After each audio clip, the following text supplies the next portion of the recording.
So finally the moment of truth has come. क्या भोला एक smart adaptation है या फिर एक जेनेरिक सी रीमेक? किंतु उससे पहले हमारे पूरे गैंग को मेरी तरफ से रामनवमी की हार्दिक शुभकामनाएं। पता है लेट हूँ, पर श्री राम कोई सेंटा थोड़ी है यार कि केवल 25 को आएंगे। वो तो सृष्टि के हर कोण में बसे हुए हैं। इसी बात पे सब एक बार जय श्री राम का नारा लगा दो कमेंट में। बात करें भोला के बारे में तो नो डाउट ये कोई जेनेरिक सी कॉपी पेस्ट रीमेक तो नहीं है, बल्कि एक प्रॉपर स्मार्ट एडेप्टेशन है। पर क्या ये आपकी उम्मीदों पर खड़ी उतरती है? वेल, वो तो आपके चश्मे के क्वालिटी के ऊपर निर्भर करता है कि वो 3D वाली है या फिर हेट वाली। अगर तुमने कैथी नहीं देखी तब तो तुम्हारे लिए चांदी है बॉस। अगर तुम्हारे थिएटर की 3D क्वालिटी अच्छी है तो फिर जाओ 3D में अवश्य देखो, वरना 2D भी दौड़ेगी। किंतु अगर तुमने कैथी देखी हुई है तब तो तुम्हारे लिए थोड़ी स्लो हो सकती है ये, क्योंकि थ्रिल तो ऑलरेडी खत्म हो चुकी है तुम्हारे लिए। किंतु जो चीज़ तुम्हें एक्स्ट्रा मिलेगी वो है इसकी action style and continuing plot. कुछ एक्शन पीसेस में तुम्हें CGI इनकंसिस्टेंट दिखेगी, बट एग्जीक्यूशन जैसा भी हो, कोरियोग्राफी जबरदस्त और cinematography that's the icing on the cake. और इसके लिए हम सिनेफाइल्स को धन्यवाद करना चाहिए इसके सिनेमेटोग्राफर असीम बजाज की। वो रात के सीन्स में जिस सुंदरता के साथ इन्होंने पूरा माहौल बनाया है ना, काबिले तारीफ। और बात करें कंटिन्यूइंग या एक्स्ट्रा प्लॉट की, जो कि कैथी में नहीं थी, तो वो काफी कुछ कह जाती है इन सच अ शॉर्ट स्पैन। भोला के पास्ट को नजर लग जाएगी गाने में एक्सप्लोर किया गया है, और भाई यार क्या ही किया गया है। अमला पॉल की कैमियो, हे भगवान, लगता है जापान से निकलकर साउथ इंडिया जाना पड़ेगा। हाँ, तो उनके कैमियो से ये दर्शाया गया कि कैसे उनके भोला के जीवन में आने के बाद भोला ने उस उत्पाती जीवन को त्याग के एक गृहस्थ जीवन को अपनाने का प्रयत्न किया, जो कि एक सिंबोलिज्म था माता सती के शिवजी के जीवन में आने की। पर विधि के विधान के चलते वो स्वप्न वास्तविकता में बदलने से पहले ही चूर चूर हो गई। और बिल्कुल वैसे ही भोला के जीवन में भी अमला पॉल की पात्र अलग हो गई।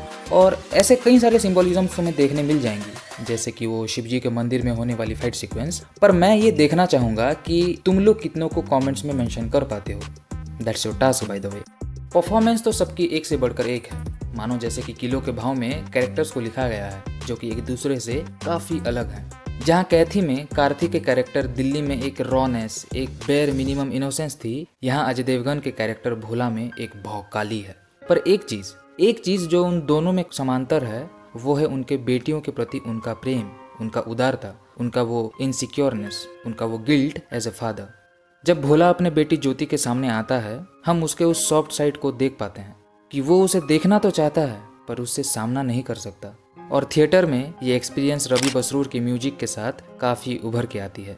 Same goes for the action and thrill part. Tabu ji तो साक्षात माँ दुर्गा है इस फ्रेंचाइजी की। उस कैरेक्टर का जेंडर चेंज करना एक परफेक्ट डिसीजन था, जहाँ वो भोला के फेमिनाइन साइड को दर्शाती हैं, जस्ट लाइक अर्धनारीश्वर। जहाँ भोला की बेटी ने माँ हराया तो डायना ने ममता। दीपक दोबरियाल का कैरेक्टर अश्वत्थामा एक मेनेसिंग साइको इम्पल्सिव विलन है, एंड थैंकफुली उन्होंने ऐसे कैरेक्टर को पहली बार प्ले करते हुए भी जबरदस्त काम किया है। Otherwise that character would have been cringed, and not just cringed, so cringed just like Nawazuddin Siddiqui in Heropanti 2।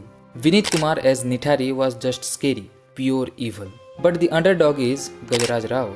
Being a North Indian, उन्होंने अपने कैरेक्टर देवराज सुब्रमण्यम को इतने परफेक्शन से प्ले किया है कि उनका एक्सेंट तक परफेक्ट है। आज तक जब भी किसी नॉर्थ इंडियन ने साउथ इंडियन कैरेक्टर को हिंदी बोलते हुए दिखाया तो हमेशा इस प्रकार से क्रिंज हुआ करता था, but Gajraj Rao just nailed it. और संजय मिश्रा जी को तुम कोई डेड बॉडी का भी कैरेक्टर दोगे ना, उसे वो इस परफेक्शन से प्ले करेंगे कि तुम साला किसी और को उस कैरेक्टर में इमेजिन ही नहीं कर सकते।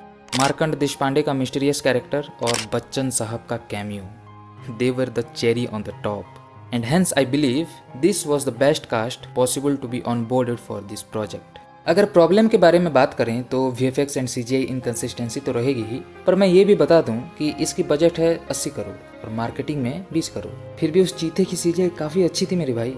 उसका जो माइन्यूट डिटेल्स पे ध्यान दिया है ना, लाइक उसके ईयर्स फ्लैप करना, पॉ स्टेप्स, पूंछ का मूवमेंट और वो घुर्राना, देख के पता चलता है कि काम पूरी हुई है, ना कि काम चोरी। And in my opinion story में जितना भी चेंजेस किया गया है वो सेंसिबल है for a better future and a better franchise. माना कि थोड़े बहुत गलती तो हैं, पर कम से कम सामने वाला अपने हर प्रोजेक्ट के साथ इम्प्रूव तो कर रहा है ना। कब्जा के मेकर्स की तरह ऑडियंस का चूतिया तो नहीं काट रहा। आई अग्री कि तंदूरी वाली सीन बिरयानी वाली जितनी हार्ड हिटिंग तो नहीं थी, वो तो केओस इन साइलेंस थी, पर ये तो कोल्ड एज आइस है। बट बिलीव मी, एक समय ऐसा भी आएगा जब अजय जी की ऑन पेपर और on screen mall one of a kind होगी, क्योंकि उनका डेडिकेशन उनके हर एक प्रोजेक्ट में दिखता है, चाहे एज अ डायरेक्टर हो या फिर एज एन एक्टर।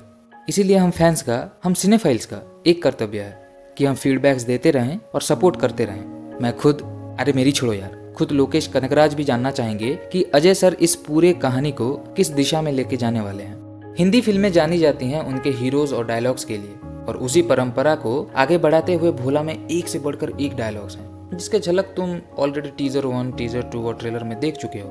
बस अब देरी है तो अपने चहेतों के साथ जाके इसे थिएटर में एक्सपीरियंस करने की। तो जाओ और बताओ इस सिनेमा इंडस्ट्री को कि जब भी कोई कुछ नया करने का प्रयास करेगा, हम उसे दूध हल्दी चंदन के साथ स्वीकार करेंगे। गलती हुई तो एक मौका और देंगे, अच्छी हुई तो सहारेंगे, पर कभी हेटर्स के चलते धिक्कारेंगे नहीं, चाहे वो रीमेक हो या ओरिजिनल। सायोनारा, जय हिंद।